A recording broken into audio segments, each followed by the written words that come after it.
Amén. Quiero entrar en el mensaje. El jueves pasado traté de colocar las bases y de alguna manera darle en su corazón la semilla, el concepto de lo que entiendo Dios me puso en mi corazón para esta casa. Antes de ir al texto que está en Mateo 5, pero ahorita le soplo el versículo en el que vamos a comenzar a iniciar el mensaje de esta mañana, quiero decirle dos cosas importantes. En la medida que iba compartiendo el jueves, el Señor me hacía comprender por qué nos dio el mensaje que nos dio. Así como entendimos que lo más importante de todo lo que hemos conocido y aprendido de Dios se aplica en llevarnos a tener una relación plena con Él, pero también con nuestro prójimo. Dios está interesado en que seamos conscientes. Y tome la mano del que está a su lado para declarar esto conmigo. Dios también desea que seamos conscientes de cómo nuestras relaciones entre hermanos facilitan muchas de las cosas que Dios ha planeado hacer en medio de la iglesia. Si mi relación con Dios se refleja en cómo me relaciono con los demás, y aún, mi amado, en ellos puede manifestarse parte de todo lo que Dios ha hecho en ti, imagínate si entendiéramos la necesidad de preservar nuestras relaciones para que Dios haga más de lo que ha hecho hasta el día de hoy en medio de nuestras vidas. Y eso me deja ver la seriedad que tiene esto. Todo lo que Dios te ha manifestado, de su presencia, de su carácter, de su mentalidad, de la manera en la que Él nos conduce, nos pastorea, de cómo Él nos revela sus propósitos, todo eso, amados, se resume o apunta a que podamos con Él tener una relación profunda, estable, firme, plena. Pero también eso nos lleva, esa revelación nos lleva a que tengamos la misma relación plena los unos con los otros. La religión nos enseñó que eso solo podríamos compartirlos con personas que tienen nuestro afecto o corresponden al amor que les damos. Y Jesús rompió esquemas y dijo: no, aún con aquellos que tal vez no te dan su afecto, que están en contra tuya y te han hecho daño. Y eso me impactó, porque Dios no quiere que tú te guardes la gloria y la participación de quién es Él solamente con los que tú amas, sino la extiendas incluso a los que tú y yo creemos no lo merecen. Por eso nos invitó y nos dijo: oren por sus enemigos. Wow, un día, y son de esas cosas que tal vez usted y yo usualmente no hablamos. Son las cosas que escondemos y nos reservamos. Pero todos hemos tenido conflictos, ¿verdad? Todos hemos tenido historias a lo largo de nuestro caminar de las que quizás no quisiéramos recordar y compartir con otros, porque nos deshonraron, porque nos traicionaron, porque hicieron cosas que nos dañaron. Y aunque hemos vivido un proceso de perdón, es cierto que cada vez que mencionamos eso, es como que hay algo que por allá se nos revuelve. Y estos días el Señor me mencionó una de esas personas y yo sentía ya como, no quisiera verlo. Y Dios me dijo: el perdón no solamente lo diste una vez, vuelve a extenderlo porque es parte de tu vida.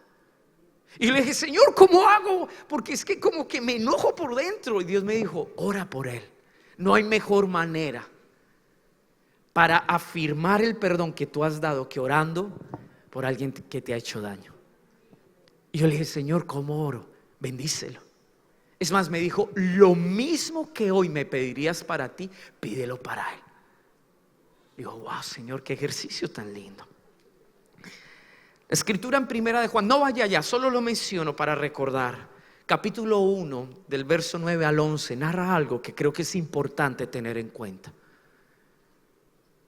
El que no ama a su hermano revela una verdad muy profunda de su caminar y su relación con Dios, y es que no ha conocido a Dios.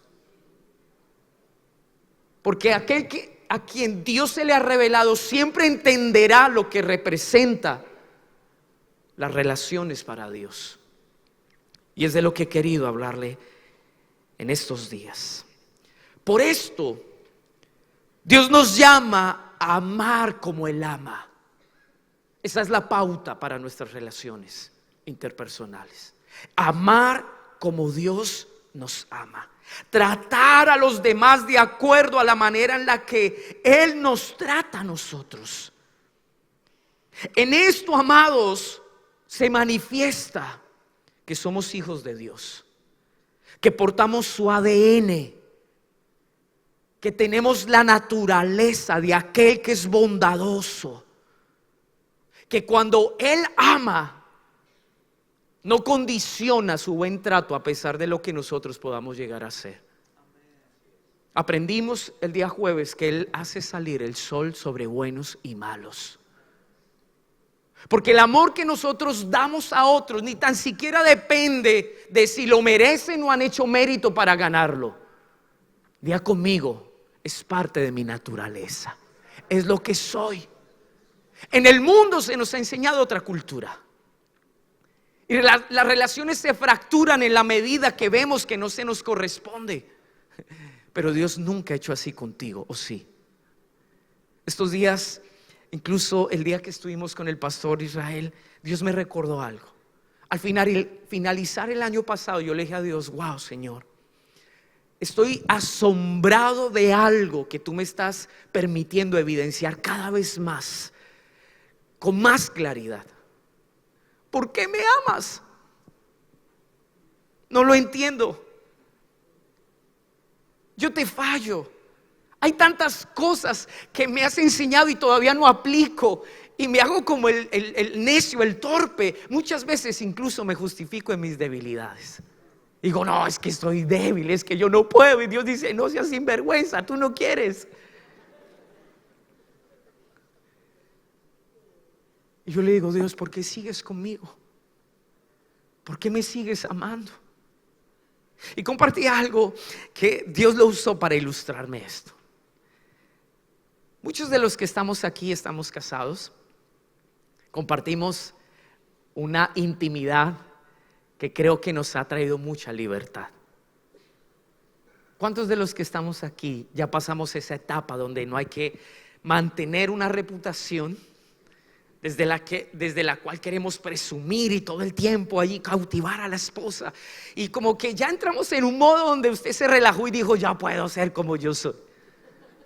Y es ahí donde uno encuentra una verdad linda, que a usted lo aman a pesar de sus tonterías, de su inmadurez, de sus áreas difíciles, de su temperamento, e incluso a pesar de sus cosas feas. ¿O no? ¿Verdad que sí? Y entonces es allí donde uno dice: wow, Dios mío, esta mujer está conmigo realmente porque me ama. El resto solo conoce mi mejor versión. Y usted nos ve aquí los domingos parados con este glamour. Bueno, yo no considero que esté muy guapo. Y si para mi esposa estoy guapo, no me importa el resto, pero gracias.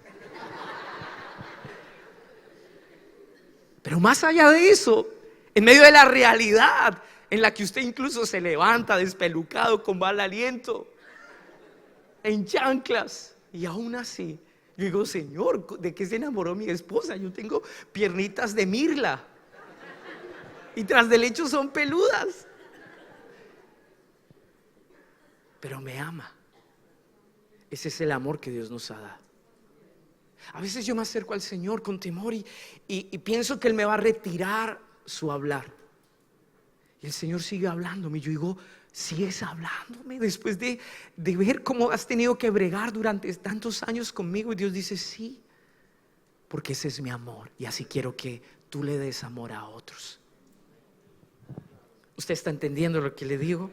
Vaya conmigo al libro de Mateo. Vamos a ir. Hay varias cosas que quiero compartir. Yo no sé si el tiempo me va a dar. Menos mal no me dijeron qué tiempo tengo. Con eso no me condicionan. Mateo 5. Vamos a ir al verso 38.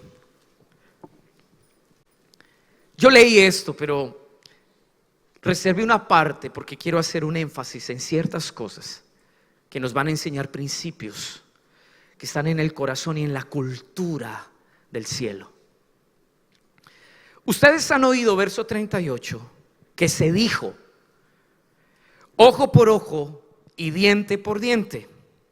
Pero yo les digo, no resistan al que es malo, antes bien, a cualquiera que te abofetee en la mejilla derecha, vuélvele también la otra. Al que quiera ponerte pleito y quitarte la túnica, déjale también la capa. Y cualquiera que te obligue a ir 1 kilómetro, ve con el 2. Al que te pida, dale. Y al que desee pedirte prestado, no le vuelvas la espalda. Esta era la cultura sobre la cual funcionaba las relaciones del pueblo de Israel en aquel tiempo. Esta era la mentalidad que había en aquellos días. Y me impacta lo siguiente: la ley de Moisés le enseñó al pueblo de Dios que debían tratar a los demás proporcionalmente al daño o al favor que recibían. Y esto me impacta. De esa manera ellos se relacionaron por mucho tiempo. Es más, si usted va al verso 43, miren que se convirtió esta cultura de relaciones. Verso 43. Ustedes han oído que se dijo: amarás a tu prójimo y odiarás. En el original no dice así. En el original dice: ustedes han visto cómo a través del tiempo surgió un dicho, como esos dichos populares que surgen en medio de las culturas y la forma en la que las personas viven. Entonces, la conclusión del pueblo de Israel, al ver que esta era la dinámica en la que debían relacionarse, es: bueno, pues entonces yo le voy a dar mi amor solamente a las personas que me aman.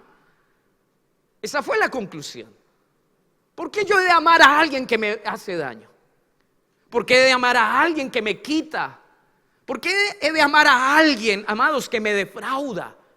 Entonces la conclusión más lógica es: pues yo voy a amar a los que me valoran, a los que me cuidan, a los que me aprecian y a los que me tratan bien.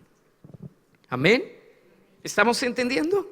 Entonces, en el verso 44 viene la contrapropuesta. Jesucristo dijo lo siguiente: pero yo les digo a ustedes, amen a sus enemigos y oren por los que les persiguen.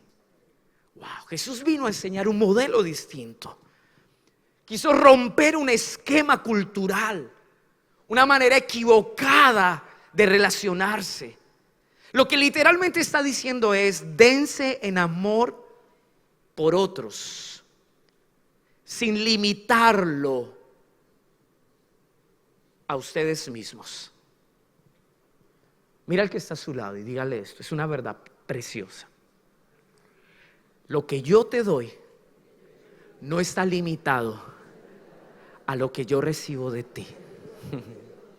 Diga conmigo: lo que yo te doy no está condicionado a lo que yo quiero recibir de ti. Y se lo va a profundizar un poquito más. Hasta el día de hoy no tenemos buenas relaciones por nuestro ego y nuestro egoísmo. Ese es el sentido de esto. Me duele, no me gusta, me trataron así. Y si no salimos de esa dinámica y esa cultura equivocada, muchas de las cosas que Dios tiene con ustedes como casa se van a estorbar. Y usted me dirá: ¿por qué, pastor? Ya se lo voy a decir. Pero siga leyendo conmigo. Miren la justificación del Señor. Para que ustedes, verso 45, sean hijos de su Padre que está en los cielos. Porque Él hace salir su sol sobre malos y buenos, y hace llover sobre justos e injustos. Si Dios retirara la lluvia de los cielos y el sol de los cielos, humanamente nosotros no podríamos subsistir. Todo acto de bondad que parte de Dios no está condicionado a la actitud y al trato que el hombre le da a Dios. Surge de una naturaleza eterna que no cambia. Y ese es el llamado que Dios nos hace a nosotros como hijos. No hay mejor manera para demostrar que somos hijos de Dios que en nuestro trato hacia los demás y en nuestras relaciones interpersonales. Hablamos el jueves de cosas que yo creo que necesitamos sacar de nuestra cabeza. Usted no es cristiano, hijo de Dios, porque esté aquí. Usted no es cristiano, hijo de Dios, porque sepa expresar a través de una canción o un don o un servicio algo para Dios. Somos hijos cuando nos portamos como hijos, cuando manifestamos a través de lo que hacemos cómo es nuestro Padre. Usted y yo tenemos una oportunidad única, y es que a través de lo que hablamos, a través de cómo actuamos y nos dirigimos a otros, Dios se está dando a conocer cómo Él es. Mi pregunta es: cuando te ven al Padre? Esa es la pregunta. Ahora, hay algo muy importante: el por qué Dios nos dice esto. Esta fue la palabra que Dios me dio, en realidad, para poder transmitirle lo que le he transmitido antes. Quiero que me acompañe a Jueces capítulo 11. Rápidamente, Jueces capítulo 11. Y dígame amén cuando lo encuentre. Jueces capítulo 11. Hay una historia en la Biblia muy especial. Cada vez que yo la leo aprendo tanto. Sobre todo porque tiene una intención.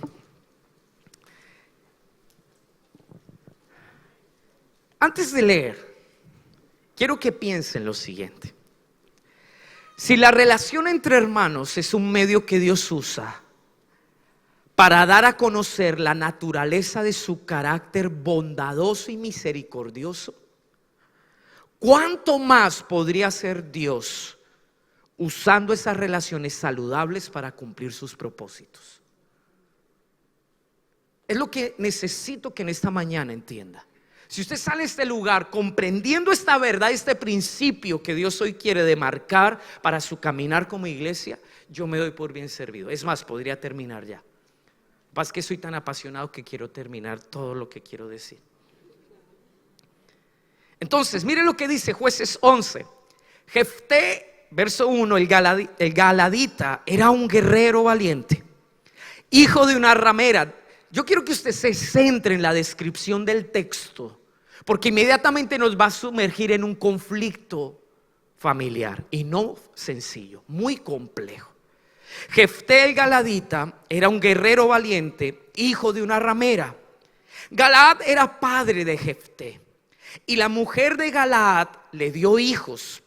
O sea, entendemos que tuvo hijos después de haber tenido a Jefté. Y cuando los hijos de su mujer crecieron, o sea, pasó un tiempo, echaron fuera a Jefté y le dijeron: no tendrás heredad en la casa de nuestro padre, porque eres hijo de otra mujer. Jefté huyó de sus hermanos y habitó en la tierra de Tob. Y hombres indignos se juntaron con Jefté y salían con él. Después de cierto tiempo sucedió que los amonitas pelearon contra Israel.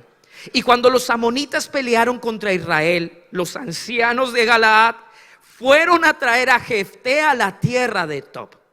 Y le dijeron a Jefté: ven y sé nuestro jefe para que peleemos contra los amonitas. Oh sorpresa, que los ancianos de Galaad eran sus hermanos. Entonces Jefté contestó a los ancianos de Galaad: ¿no me odiaron y me echaron de la casa de mi padre? ¿Por qué pues han venido a mí ahora? ¿Por qué pues han venido a mí ahora cuando están en apuros?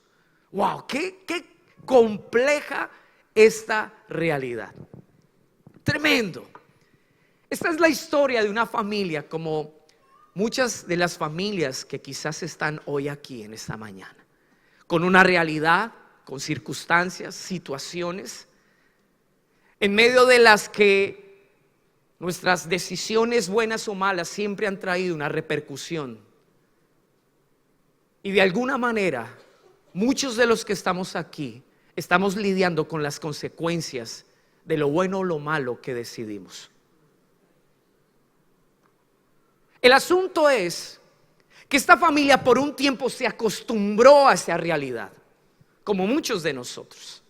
Somos tan especialistas para actuar como Agar actuó.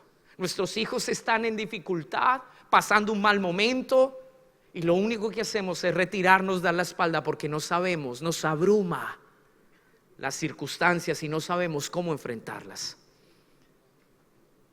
El asunto es que esto que sucedió con el tiempo cogió fuerza, y lo que en un momento se pudo manejar, tal vez no sé de qué manera, a veces nosotros los seres humanos tratamos de justificar con tantas actitudes y de alguna manera minimizar las cosas malas que hacemos para que otros las acepten. Pero esto llegó a un punto, amados, donde era inaceptable. Los que un día eran niños crecieron. Y déjeme decirle, muchos de nuestros hijos, aunque no hablen mucho, están viendo. Y habrá un día donde ellos tendrán el criterio suficiente para expresar su dolor y su inconformismo. ¿Qué quiero decirte? Que es tiempo de arreglar cosas que hemos dejado en el tintero. No sé si se entiende aquí eso, ¿sí? Cosas inconclusas, que pensamos que ya pasó el tiempo, ya lo asumimos. Todo aquello que no se confronta se soluciona de raíz y se sana de raíz, tarde o temprano va a volver a salir y con más fuerza. Y Dios quería enseñarle algo a esta familia. Por un lado se vivió esta circunstancia, por el otro Dios estaba gestando en la manera en la que se relacionó durante casi más de 100 años con su pueblo, que no fueron días fáciles. Los días de los jueces fueron unos días muy complejos y fueron difíciles por dos razones. Diga conmigo, la primera, un pueblo tuvo que sufrir porque no determinó obedecer tal cual como Dios le pidió que obedeciera.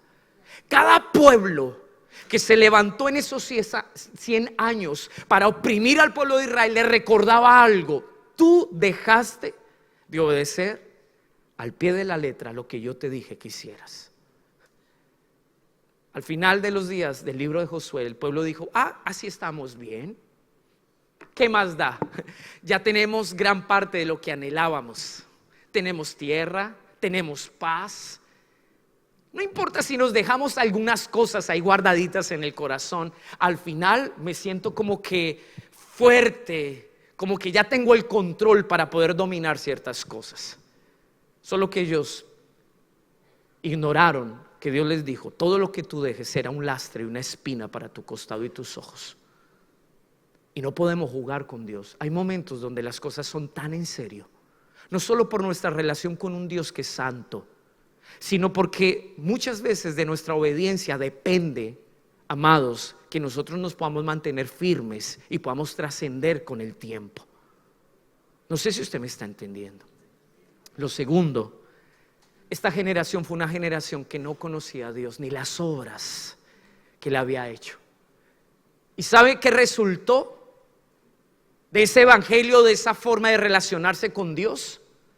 Una generación que empezó a caminar de acuerdo a lo que bien le parecía. No podemos olvidar lo que Él ha dicho y lo que Él ha revelado, porque eso nos marca la pauta. El día que lo olvidemos, vamos a empezar a actuar por ocurrencias y lo que creemos que es correcto. Y ahí está lo peligroso. Nuestro más grande legado para nuestras generaciones no es una heredad, no es un servicio.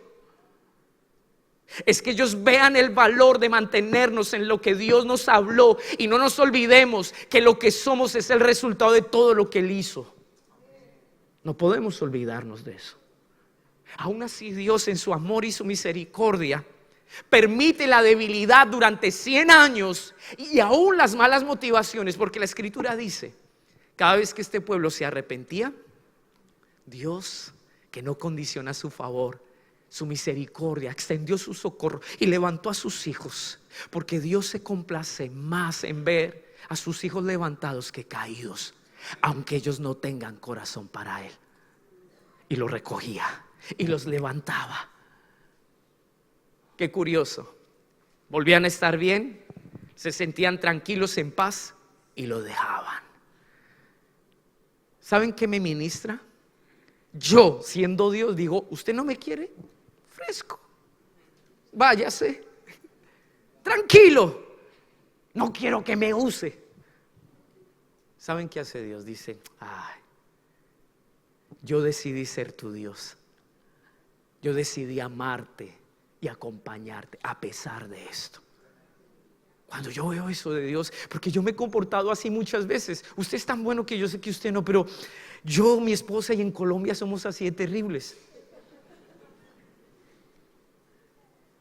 Pero ver ese carácter de Dios me conmueve. Hoy cantábamos: Señor, ante tu majestad. ¿Qué estás viendo tú de su majestad que provoque que te rindas? Yo veo este aspecto de Dios y yo digo: Señor, yo me siento como una pulguita, una cucaracha. Yo solo puedo arrodillarme y decir: yo no merezco nada de esto. Dios sigue sosteniéndome por amor. Ahora, desde esa perspectiva divina, Dios escoge un conflicto familiar, traer una respuesta de salvación, suscitando la reconciliación entre unos hermanos. Wow, me le quito el sombrero a la sabiduría de Dios. Usted no sabe si el caos y la crisis familiar que tiene hoy solo es una oportunidad para que Dios manifieste un propósito. Y tal vez un efecto secundario sea la restauración de toda una casa. Porque aunque Dios pudo librar a Israel sin usar semejante, decimos en Colombia, chicharrón. Si yo hubiera sido Dios, yo escojo la familia perfecta, ¿o no? Los hijos esos obedientes que son, mejor dicho, demostrar. Yo me acuerdo en mi infancia, amado, para mí lo más terrible era el tiempo donde entregaban las notas. Yo sabía que me iba a ir mal, no solamente porque todo lo había perdido, sino por la pela que me iban a dar después. Y yo no sé, yo le voy a mencionar esto y usted va a decir: uy, pastor, usted ya está viejito. Solo que tengo la unción de la juventud. Mi esposa me regaña cada vez que digo eso y me dijo: usted ya no está tan joven. Cuando en nuestra época daban la entrega de libretas, estaba la mamá al lado y a uno lo disciplinaban enfrente de todos los compañeros. Es más, los papás le decían a los maestros: profe, iba a decir pastor, casi que era un pastor, usted tiene todo el derecho de corregir a mi hijo como usted crea que es necesario. Amado, a mí me dieron regla en las manos. Yo no sé si a usted. ¿Y sabe qué es lo mejor de todo? Que estoy todavía vivo. No estoy traumado y no necesité de un psicólogo ni un psiquiatra para sacarme de esos complejos. Me formaron. Claro, fui a dar frutos solo en el último grado de mi colegio, pero no importa, Dios me hizo fructificar. Yo hubiera escogido uno de esos hogares modelo, pero Dios escoge a un hombre sin vergüenza, a una esposa herida y a unos hijos que solo son víctimas en ese escenario. Yo le doy toda la razón a Jefté. Es más, aquí habla que su vida fue el resultado del rechazo, del celo y el odio de sus hermanos. Terminó convirtiéndose, en el original dice, un bandolero. Lo que no pudo heredar en el orden natural, bajo el abrigo del amor de un padre y unos hermanos, le tocó quitarlo a la fuerza. Y eso me impacta. Top es la representación, esa ciudad, del lugar donde muchos hijos tienen que ir a buscar lo que sus padres nunca les dieron, porque los despojaron de ello. ¿Y sabe qué hace Dios? trae un propósito y lo alinea frente a la realidad de una familia. Y aunque la finalidad de todo lo que Dios iba a hacer en medio de esa casa no solamente era restaurar las relaciones, sino cumplir un propósito que tenía que ver con algo más, Dios usa ese caos para reconciliar unos hermanos. ¿Se da cuenta cuán importantes son las relaciones sanas en la iglesia? Dios me dijo: diles cuán importantes son las relaciones entre los hermanos. No sea que estemos estorbando propósitos que Dios quiere cumplir. ¿Usted no le pareció eso hermoso? Yo estaría aplaudiendo al Señor.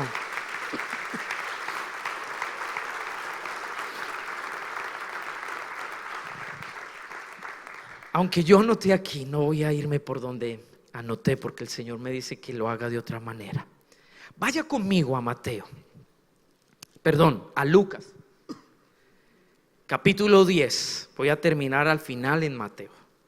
Lucas capítulo 10. Usted va a aprender algo hoy que cuando Dios me lo dijo, de verdad me voló la cabeza. Wow, yo dije: Señor, qué profundo esto. Verso 25. Prepárese para algo muy importante. Va a sonar difícil, nos va a desafiar, porque digerirlo va a pedir mucho de nosotros. Pero es lo que Dios escogió para esta casa.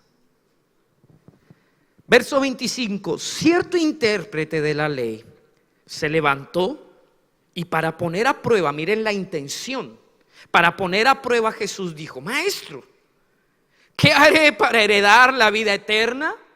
Wow, qué pregunta tan linda. Si en medio de un culto alguien, una oveja, me pregunta: pastor, ¿cuál es la clave de vivir para Dios? Yo digo: uy, yo quisiera todas esas preguntas así, porque me están dejando ver que la gente está anhelando y aspirando a algo que es valioso, que es precioso. ¿Sí o no? Y Jesús le dijo: ¿qué está escrito en la ley? En otras palabras, ¿usted qué ha leído en la Biblia? En su devocional diario, dígame qué ha aprendido, qué Dios le ha mostrado. Entonces el verso 27, respondiendo él dijo: amarás al Señor tu Dios. Miren qué es lo que aprendimos el jueves. Amarás al Señor tu Dios con todo tu corazón y con toda tu alma y con toda tu fuerza y con toda tu mente, y a tu prójimo. Wow. ¿Se acuerdan lo que hablamos el jueves pasado? Jesús dijo: en esto se resume, en esto se aplica todo lo que Dios enseñó y reveló de sí en el tiempo de Moisés a través de la ley. Todo lo que los profetas anunciaron se resume en dos cositas: nuestra relación con Dios y nuestra relación con el prójimo. Ahora, ¿qué entiendo yo? Este intérprete de la ley no estaba desviado, estaba muy centrado. O sea, yo veo a este hombre y yo digo: has entendido bien lo que lees, has comprendido, Dios te ha revelado en qué se basa nuestra vida cristiana. Nuestra vida cristiana no se basa en un servicio, aunque nuestro servicio sea útil para las cosas que Dios quiere hacer.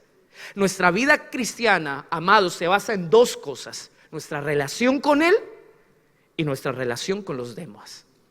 Ahí se manifiesta, amados, todo el contenido de lo que Dios ha vaciado, ha derramado en nuestras vidas. Este hombre habla de una manera correcta. Ahora, miren hacia dónde va. Esto me impacta. Verso 28. Entonces Jesús le dijo: has respondido correctamente, haz esto y vivirás. En otras palabras, vas bien. 29. Pero queriendo él, y aquí es donde se pone la cosa difícil, queriendo él justificarse a sí mismo, dijo a Jesús: ¿y quién es mi prójimo? ¡Wow! ¡Qué pregunta! Queriendo justificar el hecho de: listo, entiendo mi relación con Dios y mi relación con los demás. Pero en cuanto a mi relación con los demás, ¿a quién yo le voy a dar una relación saludable? Este hombre miró a sí mismo y dijo, con lo que expresó, evidenció que habían relaciones en su vida interpersonal que no estaban tan bien como él pensaba. Él hizo un ejercicio que usualmente nosotros hacemos, y es justificarnos. Entonces viene la respuesta. Presten atención. Si usted no me pone atención, a partir de ahora se me va a perder. ¿Cuál es la pregunta? ¿Cuál es la pregunta que vamos a resolver? Vamos a encontrar en lo que Jesús declara quién es el prójimo de este intérprete de la ley a quien él debe amar. ¿Amén? ¿Me entendió eso? Vuelvo y repito. Jesús ya preparó una pequeña historia que le va a ayudar a este hombre intérprete de la ley a saber quién es su prójimo. Porque nosotros, amados, muchas veces condicionamos el amor que damos a otro, o más bien lo ponemos en un plano de exclusividad. ¿O no? Es fácil amar a su mamá, por más que le eche cantaleta. Es fácil amar a su esposa. Es fácil amar a los hermanos, sus hermanos de sangre. Es fácil amar a sus sobrinos. Es fácil amar al pastor. Entonces de ahí parte la pregunta de este hombre. Dime tú quién es mi prójimo. En otras palabras, él está diciendo, mi amor todavía está condicionado a quién se lo quiero entregar. Entonces Jesús dijo, muy bien, se puso buena la cosa. Verso 30, Jesús le respondió, cierto hombre bajaba de Jerusalén a Jericó y cayó en manos de salteadores, los cuales después de despojarlo y de darle golpes, se fueron dejándolo medio muerto. Por casualidad cierto sacerdote bajaba por aquel camino y cuando lo vio, pasó por el otro lado del camino.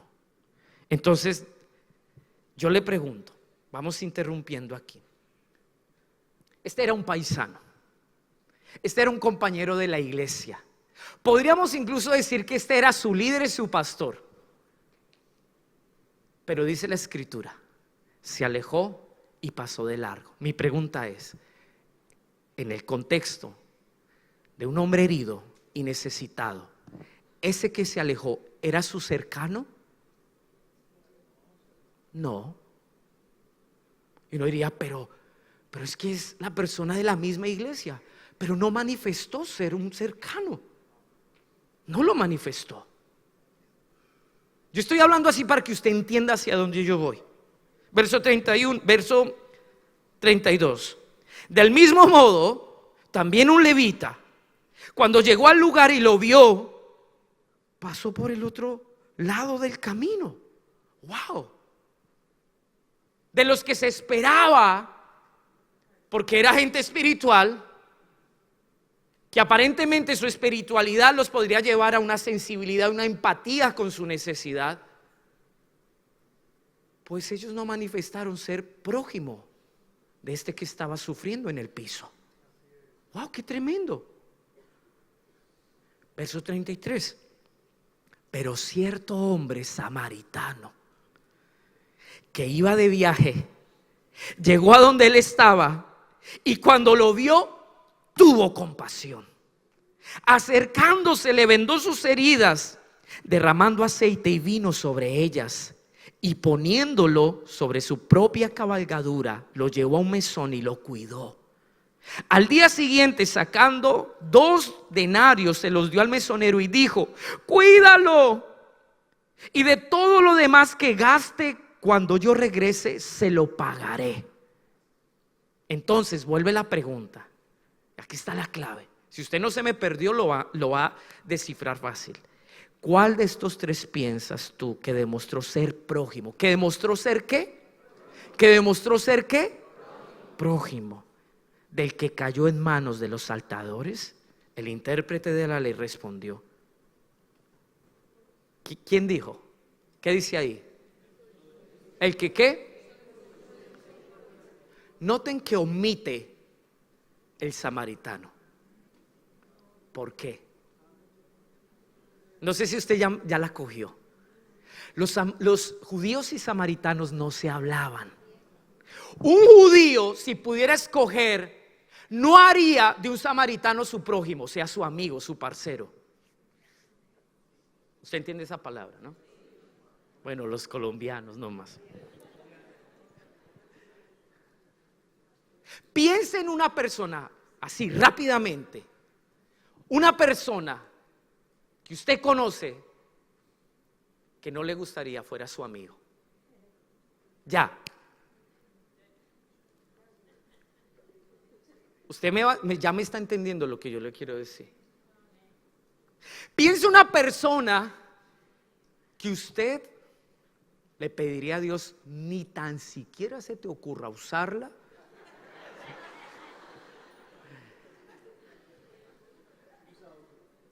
para bendecir mi vida o ayudarme en un momento donde esté en la inmunda.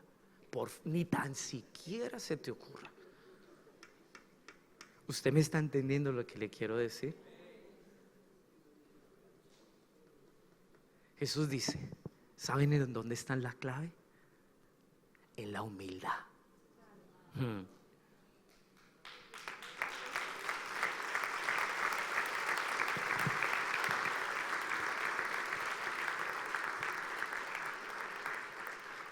Uno, las historias. Dios escoge a un hijo rechazado, un hijo que caminó en malos pasos para traer salvación a una nación. Y hubo un momento donde los hermanos de Jefté tuvieron que decir: la decisión que tomemos es de vida o muerte. Y lo que va a facilitar, lo que Dios puede hacer con nosotros, es que lo perdonemos. Cuando llega Jefté a la casa, él dice: ustedes no fueron los que me odiaron y me sacaron de aquí. ¿Por qué me piden esto? La palabra omite ciertas cosas. Yo creo que lo que sucede es que ellos tienen que sentarse a hablar y decir: hermano, perdónanos. Pesa más lo que Dios quiere hacer. Es más importante lo que Dios quiere hacer, más allá de lo que sentimos, más allá de lo que nuestro papá nos hizo, más allá de lo que incluso vimos en el sufrimiento de nuestra mamá. Pesa más lo que Dios quiere hacer. Mi pregunta es: ¿pesa más lo que Dios quiere hacer? ¿O seguiremos en nuestras posiciones desde las cuales reclamamos justicia? Déjeme decirle, hay cosas más importantes que sus peleas personales, mucho más importantes, de mucha más trascendencia.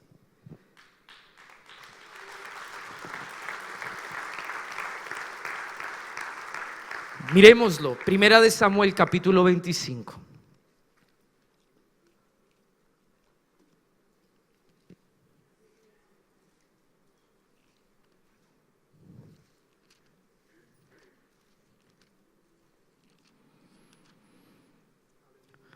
Verso 28. Abigail a los pies de David decía: le ruego que perdone la ofensa de su sierva, porque el Señor ciertamente establecerá una casa duradera para mi Señor, pues mi Señor pelea las batallas del Señor, y el mal no se hallará en usted en todos sus días. Quizás Nabal jamás iba a reconocer su error.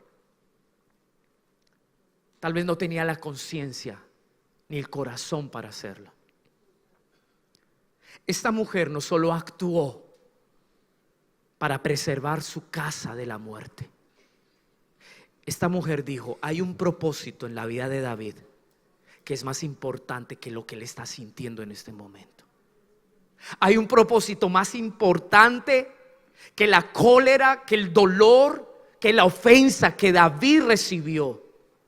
Incluso hay algo más importante que el hecho de que mientras que David se está acercando, Nabal no ha tenido la actitud correcta para salir y decir: detente, perdóname. Tal vez hay cosas que no van a pasar, pero si usted se queda esperando el momento en el que le ofendió venga, reconozca y le pida perdón, tal vez se haga viejo y nunca pase nada. Vamos a arriesgar el propósito de nuestras vidas por eso. Entonces Abigail le dice, miren lo que le dice, es que es impresionante: le ruego que perdone la ofensa. Literalmente dice así. Y yo le pido que usted mire al que está solo y dígale: te ruego, te ruego, te ruego que perdones la ofensa. Te ruego que perdones la ofensa. Te ruego. Muchos dirían: pastor, usted no sabe lo que me hicieron. Pero Dios te dice: porque el Señor ciertamente establecerá una casa duradera para ustedes. Porque hasta el día de hoy ustedes han sido una casa que pelean las batallas de Dios. En otras palabras, que hacen lo que Dios ha querido. Las dificultades que podamos llegar a tener con nuestros hermanos, lo más importante no es lo que nos hicieron, sino lo que Dios quiere.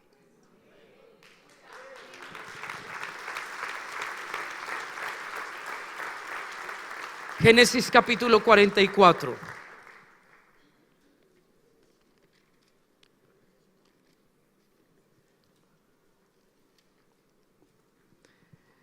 José se encuentra con sus hermanos. Verso 4 dice: y José dijo a sus hermanos: acérquense ahora a mí. Y ellos se acercaron. Noten quién toma la iniciativa.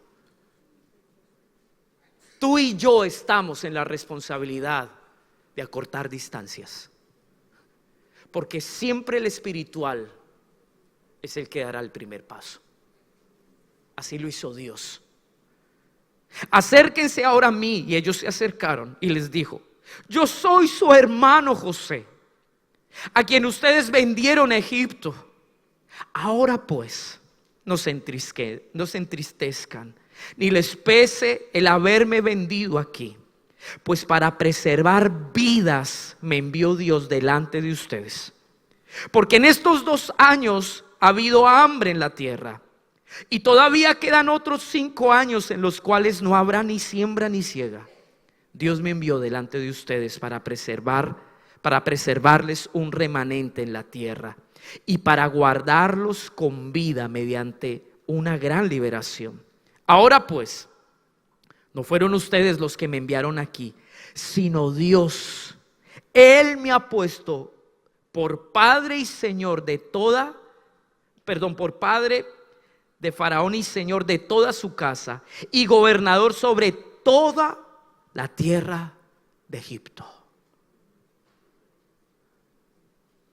José no se vengó, no recriminó. No es como a veces los esposos solemos hacer cuando estamos tratando de arreglar un problema. Nos gusta enfatizar en lo que nos hicieron, cómo lo hicieron, cuánto me afectaron, y después de eso decimos: te perdono. Arriba los hombres, eso nos pasa a nosotros. ¿Saben qué hizo el padre? En un abrazo silencioso acogió al pródigo y solamente le dijo: estoy feliz porque mi hijo que estaba muerto ahora vive. José evidencia que su corazón no solamente estaba sano, sino que lo único importante en medio de su proceso de vida era lo que Dios logró, aunque le haya costado su propia honra.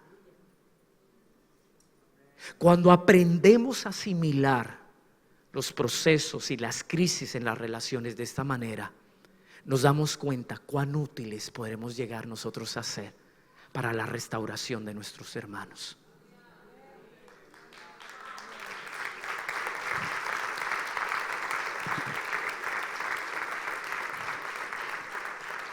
Hubiera terminado con esto, porque ahí quizás estaríamos ya llorando diciendo: Señor, perdónanos. Pero Dios me cambió la forma y me dijo: vas a terminar con el principio que tengo que enseñar. Mateo 18.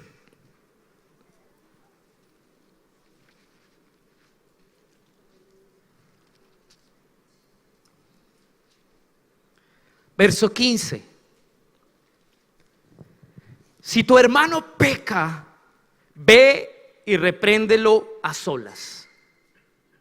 ¿Cuál es la clave?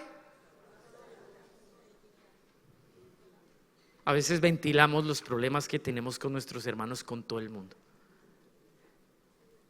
Eso tiene una intención, usted ahorita se va a dar cuenta. Si te escucha, has ganado a tu hermano. Diga conmigo: el propósito de ir y hablar no es desahogarme y decirle a mi hermano todo lo que yo siento.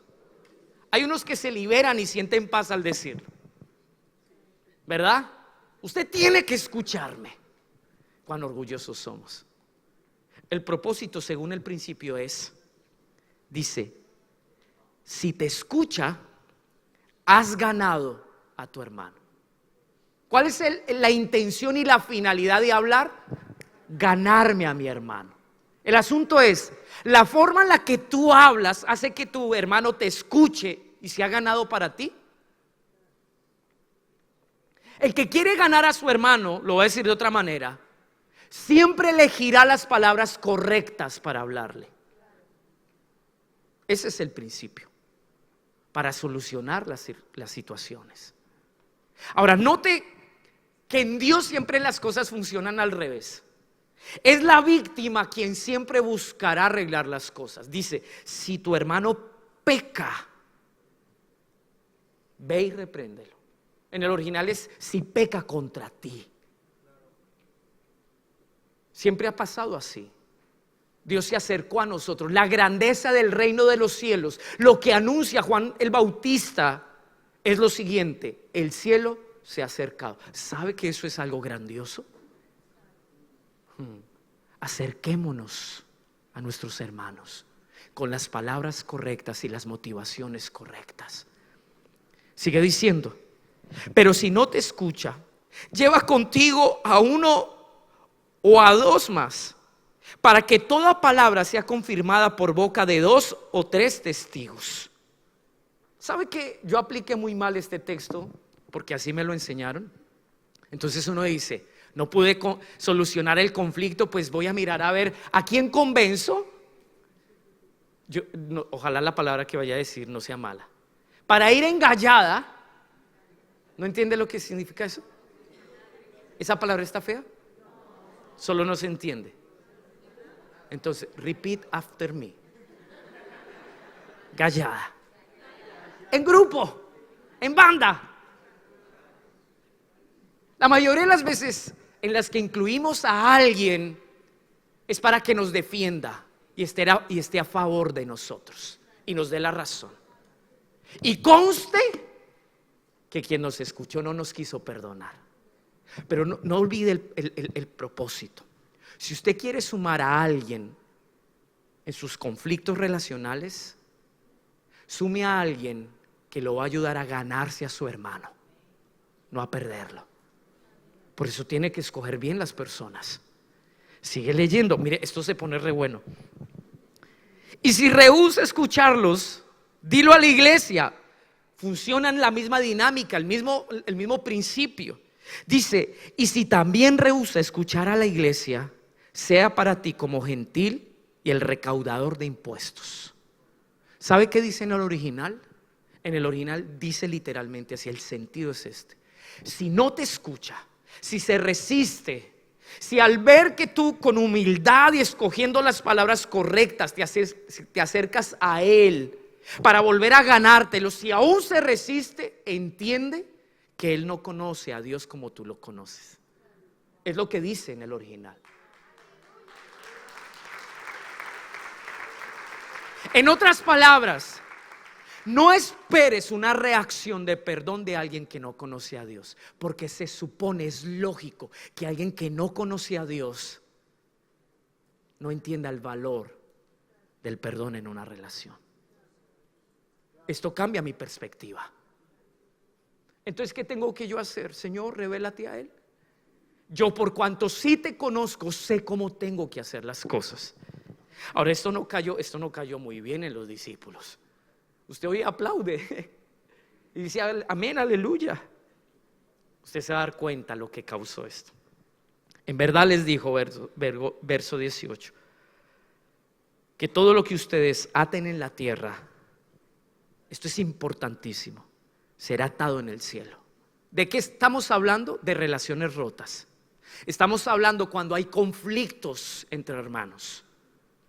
Cuando hay un conflicto que no se soluciona aquí en lo natural, tiene una repercusión en lo espiritual.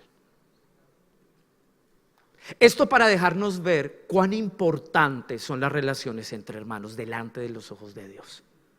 Por eso la Escritura dice, cada vez que tú te acercas a adorar a Dios, Él dice, ve y arréglate primero con tu hermano, porque de nada sirve la ofrenda que me vas a dar. Cada vez que estamos caminando mal, incluso como esposos, hay un texto que dice, ahora se me viene, no sé dónde está, y levantamos manos delante de Él, no serán tenidas en cuenta porque están contaminadas por la contienda. Sí o sí, ¿qué quiero decirte? Así como nuestras relaciones interpersonales son un reflejo de nuestra relación con Dios, cuando están mal las relaciones entre hermanos, afecta también nuestra relación con Dios. Y esto es muy profundo. Por eso no podemos jugar a la iglesia. Nosotros administramos incluso propósitos de Dios manteniendo relaciones sanas. Amén. Además les digo que si dos de ustedes se ponen de acuerdo sobre cualquier cosa, ¿cuál es el contexto? Relaciones rotas. La mayoría de las veces usamos este texto para decir, ya que estamos 2 o 3, pues entendamos y creamos que Dios va a estar con nosotros. No, perdóneme, Dios no está donde hay desacuerdo.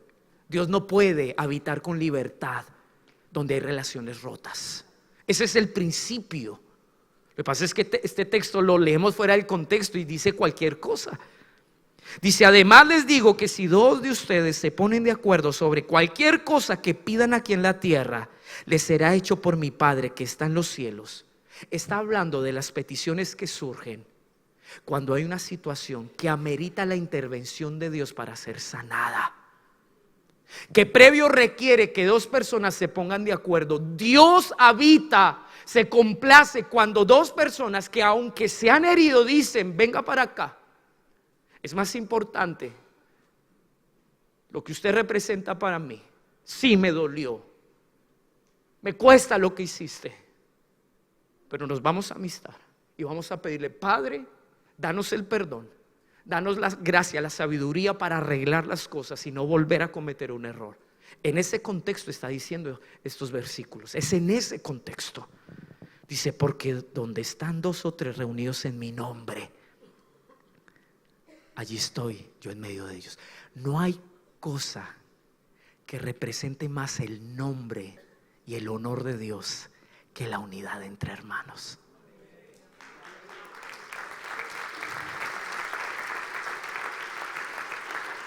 Vamos terminando. Entonces, mire el primero que reacciona, el más brioso de todos. Entonces, acercándose, Pedro preguntó a Jesús. Esto no fue cualquier pregunta. ¿Cuántas veces? Como si el perdón dependiera de cuántas veces lo damos. ¿Cuántas veces pecará mi hermano contra mí que yo haya de perdonarlo? Hasta 7 veces se fue generoso, porque según La cultura de los fariseos, 3 era como algo generoso. Jesús le contestó: no te digo hasta 7 veces, sino hasta 70 veces 7, o sea, todas las veces necesarias. Entonces, para responder la dureza del corazón de Pedro, que pensaba que el perdón estaba condicionado al número de veces, Jesús le dice una parábola. Por eso el reino de los cielos puede compararse a cierto rey que quiso ajustar cuentas con sus siervos. Al comenzar a ajustarlas, le fue presentado uno que le debía 10,000 talentos. Pero no teniendo él con qué pagar, subraye si usted tiene la Biblia, no teniendo con qué pagar, y si tienen donde anotar, este es el énfasis, no teniendo con qué pagar. ¿Qué le pasaba a este? No tenía con qué pagar. Su señor ordenó que lo vendieran, junto con su mujer e hijos y todo cuanto poseía, y así pagará la deuda. Era lo justo. Entonces el siervo cayó postrado ante él, diciendo: tenga paciencia conmigo y todo se lo pagaré. Y el señor de aquel siervo tuvo compasión y lo soltó y lo perdonó. Mira al que está a su lado y dígale. Vamos a decir 2 cositas. La palabra perdonar en el griego es soltar. Tan sencillo y práctico. Quiere decir que cuando no perdonamos, retenemos. Va a decirle este principio. Dígale así: cuando la paciencia se te agote, dame tu compasión. Jesús le dice a Pedro: el asunto del perdón no tiene nada que ver con tu paciencia para perdonar. Pedro inmediatamente hizo este ejercicio. Wow, pero no me van a coger a mí de tonto. Siempre yo tengo que ceder, siempre yo tengo que perdonar. Es que no le he aguantado una, son 2, son 3, son 4, son 7. Señor, ¿qué hago? Y Jesús le dijo: estás viendo de una manera equivocada. Cuando la paciencia se te acabe, considera entonces allí que tu hermano no tiene lo suficiente para generar un cambio o para resarcir el daño que te ha hecho. Es pobre. Es lo mismo que dijo antes. Porque aquel que no se le ha revelado Cristo no entenderá lo que es amar. Es pobre. Si seguimos condicionando el dar perdón a la condición de ignorancia del ser humano, nos quedaremos hasta donde en nuestra paciencia podamos otorgar el perdón. Y usted conoce el final de la historia. Y Jesús le contrasta y le dice: wow, mira, te voy a decir algo, Pedrito. ¿Cuánto Dios te ha perdonado a ti? Esa es la aplicación. ¿Cuánto Dios te ha perdonado? Como para que tú no puedas perdonar la medida pequeña de lo que otros te han hecho a ti. Tu perdón parte de 2 principios: de la medida de lo que has recibido de Dios y de tu madurez. ¿Por qué? Yo no podré manifestar compasión y entender que otro no puede devolverme el daño que me hizo si no muero a mí yo.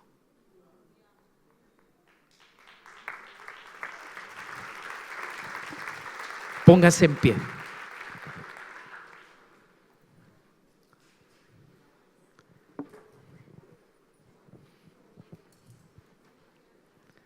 Yo no sé si usted ahora me entiende lo que quise empezar a compartirle el día jueves. Del por qué. Yo tuve un sueño. Y mi sueño es este. Vi esta iglesia en un bus muy grande, largo, avanzando. Y en medio de su trayecto habían conflictos. Y yo veía cómo se perdonaban y se amistaban de nuevo. Los conflictos son necesarios. Acérquese al que está a su lado y acérquele un poquito el codo y dígale: piedra con piedra se aguzan, se forman. Su hermano es necesario para todo lo que Dios quiere hacer aquí en esta casa. Y sobre todo porque los conflictos van a evidenciar la madurez y los corazones. Hay tantas cosas que Dios quiere hacer con esta casa. No limitemos lo que Dios quiere hacer. No lo limitemos porque las relaciones están rotas. No lo limitemos.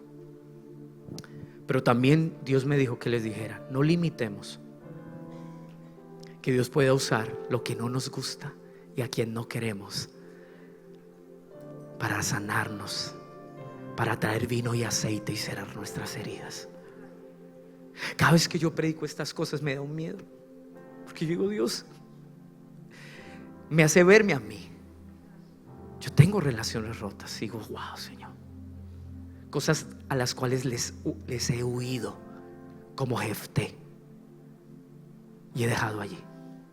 Pero Dios me dice que te diga, viene el tiempo donde aún Dios va a provocar encuentros como los de Jacob y Esaú. Y vamos a tener que cerrar situaciones del pasado, que si hoy las mencionamos todavía nos generan dolor, porque Dios quiere una casa sana.